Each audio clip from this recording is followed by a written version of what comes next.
Về visual, điểm nổi bật nhất là đôi mắt almond. Ok, nói về Bea Milan Windowski tại Miss Universe Philippines năm nay nha. Đây thật sự là một ứng cử viên nặng ký luôn. Bea là phiêu lam, gốc Philippines nhưng lớn lên và học tập ở Mỹ. Background này thường mang lại lợi thế rất rõ ở phần giao tiếp, tiếng Anh bản địa, tư duy quốc tế và phong thái tự tin khi trả lời ứng xử. Cô ấy từng đăng quang Miss Earth USA và bước ra đấu trường quốc tế với danh hiệu Miss Earth Quarter. Sân khấu lớn, áp lực truyền thông, spotlight toàn cầu, Bea đã trải qua rồi. Về visual, điểm nổi bật nhất là đôi mắt almond, dáng mắt thuôn dài, đuôi hơi sắc, nhìn vào là có độ tập trung rất cao. Kiểu mắt này lên đèn sân khấu cực kỳ bắt sáng và tạo cảm giác quyền lực. Khung xương mặt rõ, đường hàm và gò má hiện nét lên khi chụp cận. Đây là bone structure sắc nét nè, giúp gương mặt không bị chìm giữa một dàn thí sinh mạnh luôn. Aura tổng thể là Power Queen Energy, bước ra là chiếm spotlight, ánh nhìn có kiểm soát, không phải là vai dễ thương hiền. So mga kapolitika, inyo pong napanood at narinig itong isang Vietnamese vlogger na kung saan ay pinag-uusapan nila itong ating candidate sa Miss Universe Philippines na si Bea Milian Windowski. So sa Latin community, sa Thai community at even dito sa mga Vietnamese ay pinag-uusapan itong si Bea Milian. At meron po palang balita na even yung mga Indonesian ay pinag-uusapan rin po itong pambato ng La Union at naghahanap na actually sila ng kanilang ipangtapat daw dito kay Bea kung siya ang kukurnahan ng ating bansa para sa Miss Universe 2026. So yun po at talagang masasabi natin na nakaagaw ng atensyon or ng pansin itong si Bea sa mga international pageant community. So ganun siya kasikat mga kapolitika na kung saan ay talagang pinag-uusapan siya at siya yung talk of the town sa mga international pageant expert dahil sa lakas ng kanyang presensya at lakas ng kanyang laban dito sa MUPH. So ang update po ngayon dito sa Miss Universe Philippines according sa kailang page ay nagsasign sila ng contract dito sa mga sponsors sila sa mga advertisements ng nasabing competition. So para sa akin talaga kung si Bea yung ipapadala ng ating bansa ay advantage ito sa Pilipinas dahil kilalang kilala na itong si Bea dahil ini-echo siya ng mga international pageant vlogger. So yun po yung aking maging reaksyon. So aside dito kay Bea Milian Windowski, makibalita rin po pala tayo dito kay Chelsea Fernandez dahil napakaganda po ni Chelsea Fernandez dito sa kanyang Auday costume. At kasama siya nga dito bilang ambassadress ng Auday Festival sa Vietnam. So announcement, Auday Festival Ambassadors of Ho Chi Minh City 2026 Top 2 Miss Cosmo 2025, carrying the gentle beauty of women and a deep pride in their cultural roots. Miss Cosmo 2025 Yolinda Lindquist and runner-up Miss Cosmo 2025 Chelsea Fernandez are honored to be appointed as ambassadors of the 12th Ho Chi Minh City Auday Festival, Li Hoi Auday Tan Phu Ho Chi Minh under the theme Golden Threads, weaving aspirations from ceremonial moments to cultural celebrations. During Miss Cosmo runner-up, Miss Cosmo 2025 Chelsea Fernandez's tradition but as identity carried with grace.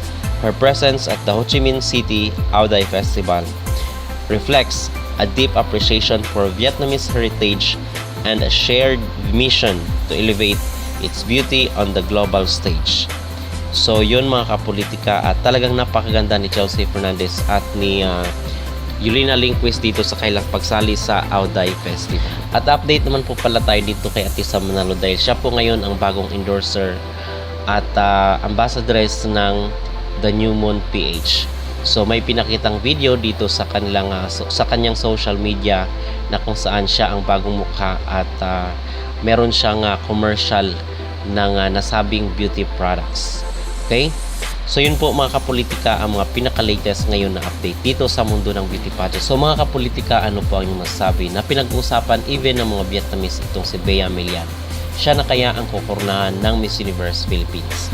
Mag-comment down below at huwag kalimutang mag-like at mag-subscribe kayo dito sa ating YouTube channel. Maraming salamat po. Philippines, Maria Atisa Manalo. Siya na naman, ganda lang naman. Mananalo ba talaga? Maputi lang siya. What if we let her tell her story? She's hormonal, but it's normal. It's not vanity, it's necessity. Behind every successful woman is herself. Behind her story lies her power. Power Duo Plus. Hormonal balance for hormonal harmony, and Soft Glow Plus for brighter skin. This is how she claims her power. This is how she tells her story.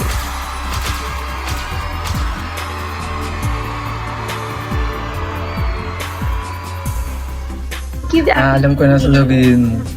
Yeah, every time that I share problems, you don't react. You don't give me like, Ano kasi, siguro paano ba? Ang hirap mag-advise sa nakakatanda. not Kasi advice, ako but naman, at least pag give me ano, reaction. Pag, Mag-react ka naman, hindi yung okay. hoy, nagre-react naman ako. Alam mo, minsan lang ako Di kasi sa iba naman nakaka-advise naman open ako. forum na to. Sa totoo lang, Josh, matagal ko na talaga to kay ni Kim Kim. Ang dami kong tampo sa'yo. Honestly. Hoy. Nagkamay. Alam mo, ang hindi ko talaga makalimutan. Hindi ko makalimutan. Ito, Josh, ito. Hindi ko makalimutan. I greeted you on your birthday. Story. I'll show you, ha?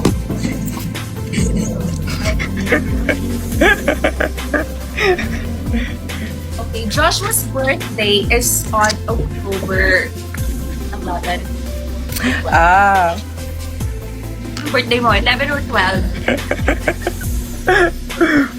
Grabe, pinapagalitan pa ako.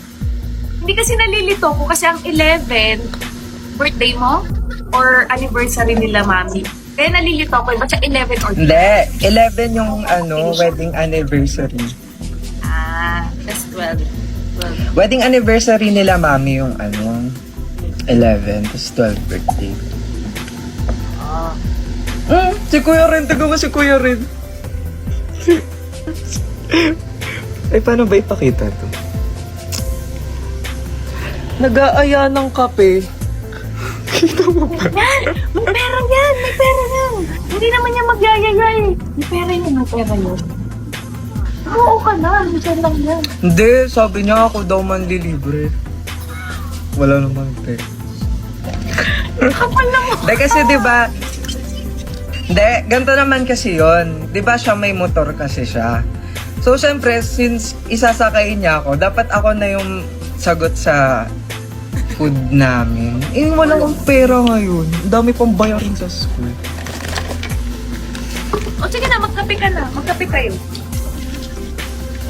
Alam mo, yan lang din naman ang nakakatuwa sa mga kapatid ko. Talaga pala hindi. Si Joshua lang. Hoy. Siguro ako lang yung may kapal na mukha. Pakala ko si Morg. Thank you sa mga nagbibigay Uy, ng Joshua, gifts. puro sila negative sa'yo. Grabe ang feedback daw ng speaker mo. Magalaw ka daw. May echo. Weh, ikaw lang nagsabi niyan. Lipat ka dito. Lipat ka sa comment section. You'll see the comments. They're busy. Sorry now. guys.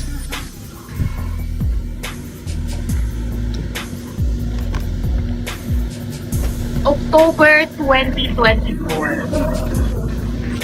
Bakit kaya? What's happening with your phone? Really?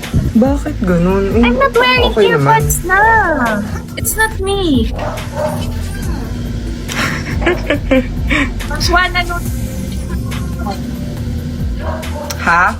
nanonood ka sa tablet mo, no? Hindi, wala akong tablet. Binigay ko kay Borgie yung tablet ko. Ano yung cellphone na yun? Pinakita mo. Laptop. Nag-feedback. Nag-echo. Masakit sa Ano cellphone. yun? Bakit sa akin? O, sige, babay na. Hindi ako ng earbuds na. May feedback po yung sounds. Ah, sa akin nga talaga. Baka sa akin nga talaga, te.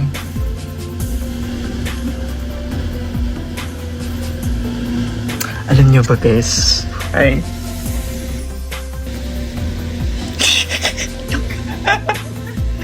Nakalag ako.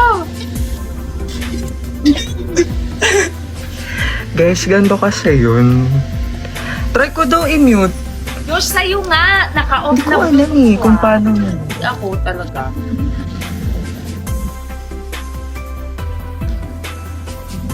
Arima.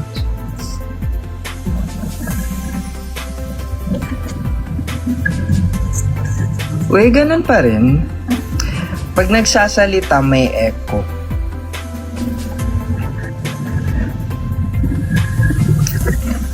Press 1 kung maayos na. Ikaw daw hindi maalis. Magalaw ka. Okay na daw. Press. May nagwawan, no?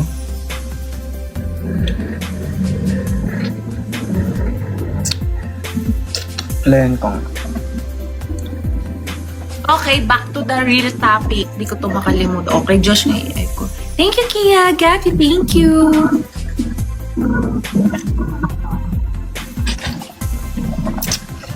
Thank you, guys. Tigil na natin tong live. Na-disturb natin.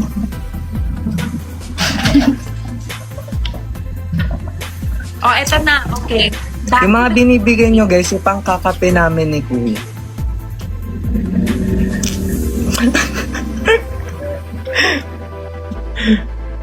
back to Ano the- ba yan yung post mo sa Facebook? Oo, di ko to makakalimutan, Josh.